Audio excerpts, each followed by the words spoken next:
2014년 5월 31일 새로운 하루가 시작되는 금요일 아침이 밝았습니다. 삶으로 드려지는 예배, 삶 속에서 예배하고자 하는 삶을 사는 그것을 소원하는 우리 모두가 되길 간절히 바랍니다. 오늘 우리에게 준 하나님 말씀은 열왕기상 22장 41절에서 53절까지 말씀입니다. 하나님 말씀 같이 보도록 하겠습니다. 이스라엘의 아합 왕 제4년에 아사의 아들 여호사밧이 유다의 왕이 되었다.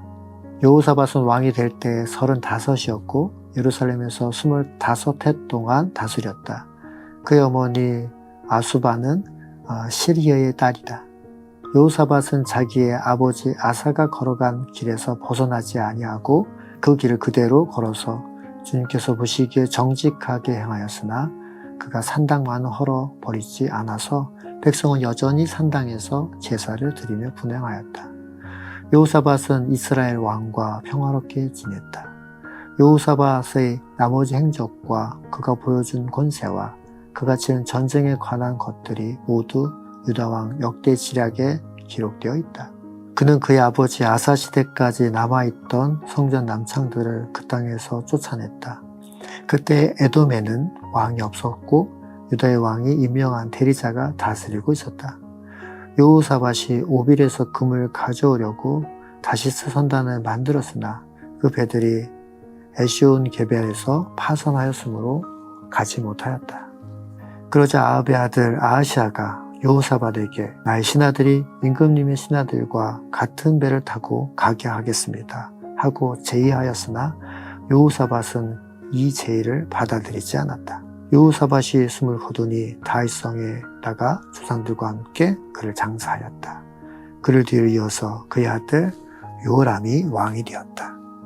유다의 여호사밧 왕 제17년에 아합의 아들 아하시아가 사마리아에서 이스라엘의 왕이 되었다. 그는 2해 동안 이스라엘을 다스렸다. 그는 주님께서 보시기에 이스라엘을 죄에 빠뜨리게 한 그의 아버지와 어머니가 걸은 길과 느바세 아들 여로보암이 걸은 길을 그대로 따라갔다. 그는 바알을 섬기고 그것에 절하여서 그의 아버지가 한 것과 마찬가지로 주 이스라엘의 하나님께서 진노하시게 하였다. 오늘 본문의 말씀을 통해 2명의 왕을 소개하고자 하는데요. 요 앞에서 정직히 행하고 역적 각성을 통해 개혁을 단행했던 여호사밧과 요 앞에서 악을 행했던 아하시아 왕에 대한 이야기입니다. 오늘 본문의 말씀은 북이스라엘 왕인 아합과 다르게 남유다의 왕인 여호사밧에 대한 평가를 대조해서 설명하고 있죠.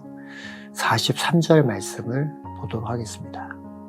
여호사밧은 자기의 아버지 아사가 걸어간 길에서 벗어나지 아니하고 그 길을 그대로 걸어서 주님께서 보시기에 정직하게 행하였으나 그가 산당만은 헐어버리지 않아서 백성은 여전히 산당에서 제사를 드리며 분향하였다.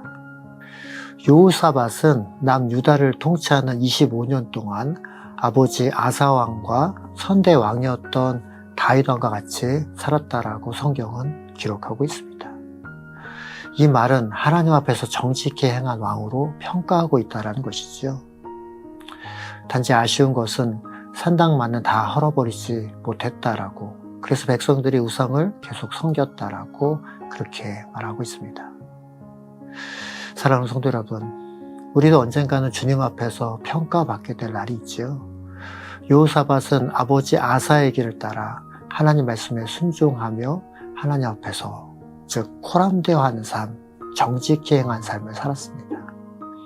하나님은 눈에 보이는 업적이 아니라 눈에 보이지 않는 우리의 중심을 보고 계십니다.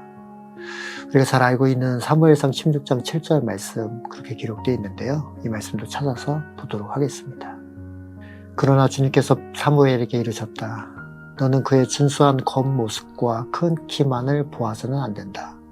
그는 내가 세운 사람이 아니다. 나는 사람이 판단하는 것처럼 그렇게 판단하지는 않는다.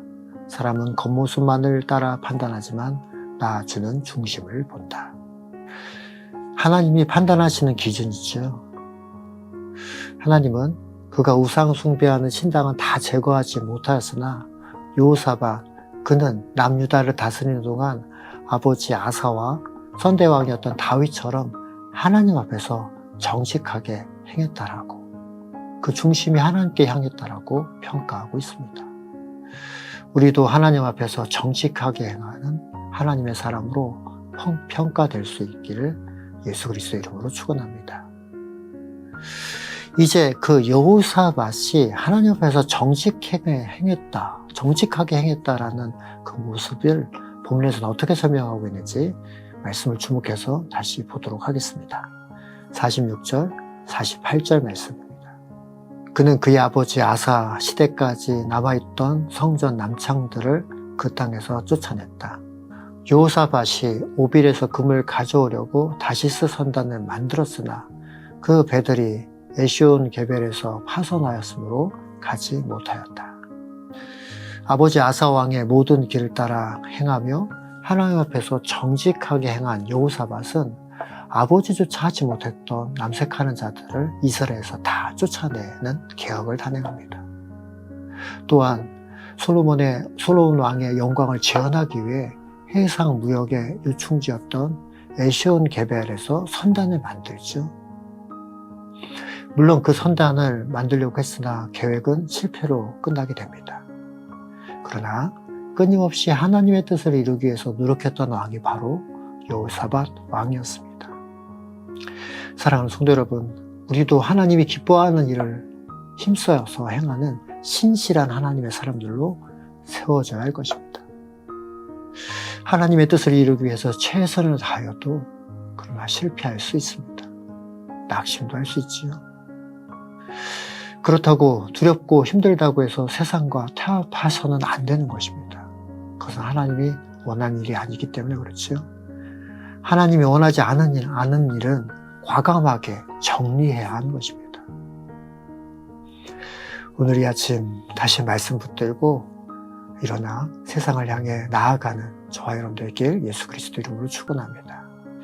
처음에 말씀드린 것처럼 오늘 2명의 왕을 설명한다고 말씀드렸습니다.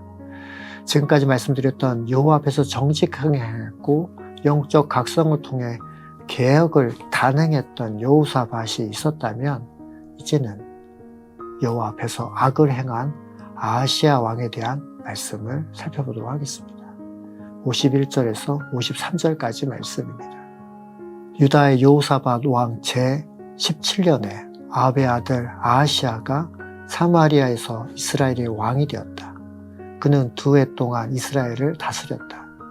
그는 주님께서 보시기에 이스라엘을 죄에 빠뜨리게 한 그의 아버지와 어머니가 걸은 길과 느밧의 아들 여로보암이 걸은 길을 그대로 따라갔다. 그는 바알을 섬기고 그것에 절하여서 그의 아버지가 한 것과 마찬가지로 주 이스라엘의 하나님께서 진노하시게 하였다. 아합의 아들 아하시야는 여호사밧과는 정반대의 평가를 성경에서는 하고 있습니다. 그에 대해 평가는 한마디로 하나님 앞에서 악을 행한 자였다라고 표현하죠. 좀 더 구체적으로 살펴보면 아하시야는 이토록 악한 왕이 된 것이 바로 그의 아버지와 엄마인 이사벨의 그 악한 마음과 행동에 영향을 받았기 때문이다라고 설명할 수 있겠습니다. 그는 우상 숭배를 하고 하나님이 원치 않은 일을, 그 죄악된 일을 했던 것이고 그 길을 따라갔습니다. 여기서 아버지 아합과 어머니 이사벨의 악한 마음과 행동이 무엇일까요? 그 답은 바로 52절 하반절에 기록되어 있는데요. 느밧의 아들 여로보암이 걸은 길을 그대로 따라갔다. 이 표현입니다. 느밧의 아들 여로보암이 걸은 길을 그대로 따라갔다. 이 문장에서 찾을 수 있죠. 그 느밧의 아들 여로보암이 걸어간 길은 어떤 길이었을까요? 네, 아시는 것처럼 죄악된 길이었습니다. 이 말씀도 우리 한번 다시 찾아볼 텐데요. 열왕기상 12장 28절, 29절 말씀입니다. 왕은 궁리한 끝에 금송아지 상 2개를 만들었다. 그리고는 백성에게 이렇게 말하였다. 예루살렘으로 올라가는 일은 너에게는 너무나 번거로운 일이다. 이스라엘 백성들아, 너희를 이집트에서 구해 주신 이 신이 여기에 계신다.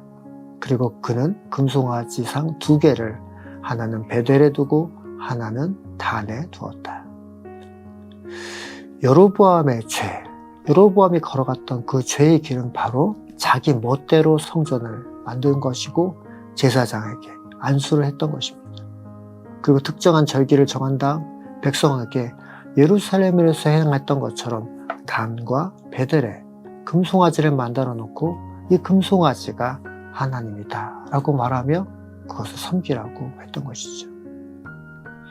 이것이 바로 느바세 아들 여로보암의 죄였고 바로 이 길을 아합도, 이사벨도 그리고 아하시아도 따라갔던 것입니다. 그리고 이 이야기는 좀 더 그 여로보암의 내면을 통해서 확인할 수 있는데요. 저는 그것을 숨겨진 죄악이라고도 표현합니다. 이 숨겨진 죄악은 위기에 처했을 때 드러나는 죄인데요. 여로보암은 그렇게 나라를 다스렸지만 자기 아들이 죽게 되었을 때 그는 다른 반응을 보이죠. 다시 말해 그가 가장 위급할 때 그가 보였던 모습입니다. 그는 자기가 이스라엘 백성에게 하나님이라고 만들어 놓은 금송아지를 자기가 위급할 때, 힘들 때 찾아가지 않았습니다. 그가 금송아지를 믿었다면 자기가 만들어 놓은 그 금송아지를 찾아가서 기도하고 도와달라고, 우리 아들을 살려달라고 하지 않았겠습니까? 그런데 오히려 여로보암은 하나님의 선지자 아히야를 찾아가 도움을 구하죠. 하나님께 도움을 구하는 것, 그것이 좋아 보인, 잘하는 모습같이 보입니다. 그런데 말입니다. 하나님께 도움을 구하는 것은 하나님을 믿는 것이 아닐 수도 있습니다. 하나님의 능력으로 자신의 나라와 왕관을 지키려고 하는 그 모습일 수도 있는 거죠. 이 말을 달리 말하면 여로보암이 간 길, 그 죄악의 길은 금송아지 둘을 만들어 놓고 하나님마저 자기 입맛대로 그렇게 일부를 수정하고 조작하는 것이었습니다. 이것이 바로 여로보암의 죄이고 그것은 바로 자기 아들이 덜컥 병에 걸렸을 때 하나님께 돌아서는 것처럼 보이지만 그렇지 않았다라는 것입니다. 여로보암의 죄는 자기가 주인되고 자기가 자기 삶의 주인이지 하나님이 자기 삶의 주인이 아니었던 것입니다. 오늘 본문의 말씀에서 아하시아가 이런 모습을 하나님 앞에서, 여호와 앞에서 행했습니다. 그래서 여호와 앞에 악을 행한 자의 모습을 그대로 보여주고 있죠. 사랑하는 성도 여러분, 이제 말씀을 마무리하겠습니다. 오늘 본문의 말씀을 통해서 우리 삶의 주인이 누군지를 묻고 계십니다. 여호와 앞에서 정직하게 행하고 내 삶의 주인이 내가 아니라 하나님이십니다 라고 고백하는 그 고백이 우리의 고백이 되어야 될 줄 믿습니다. 신약성경에 사도 바울이 갈라디아서 2장 10절 말씀을 통해서 신앙 고백한 것처럼 이 고백이 우리 고백이 되기를 소원합니다. 내가 그리스도와 함께 십자가에 못 박혔나니 그런즉 이제는 내가 사는 것이 아니요 오직 내 안에 그리스도께서 사시는 것이라. 이제 내가 육체 가운데 사는 것은 나를 사랑하사 나를 위하여 자기 몸을 버리신 하나님의 아들을 믿는 믿음 안에서 사는 것이라. 기도하겠습니다. 하나님, 이 시대에도 동일하게 내가 여호사밧의 길을 가야 될지 아니 내가 아히시아의 길을 가고 있는지 살펴보게 하시니 감사합니다. 우리의 삶의 주인이 입술로만 하나님이다라고 고백하는 것이 아니라 우리 중심을 들여 주님 앞에 늘 정직함으로 나아가 코람되어하는 믿음의 사람들 다 되게 하여 주옵소서. 하나님, 그 길이 늘 성공하고 승리하는 길이 아니래도 우리가 늘 주님께 우리 중심을 두고 늘 하나님 앞에서 경건하고 겸손하게 살아가는 하나님의 사람들 되어서 하나님이 판단하시고 평가하시는 그 자리에 섰을 때 잘했다 칭찬받는 믿음의 사람들, 충성된 하나님의 사람들 다 되게 하여 주옵소서. 그렇게 인도하시고 역사하실 하나님께 다시 한번 영광과 찬양을 올려드리며 사랑 많으신 예수 그리스도의 이름으로 간절히 기도합니다. 아멘.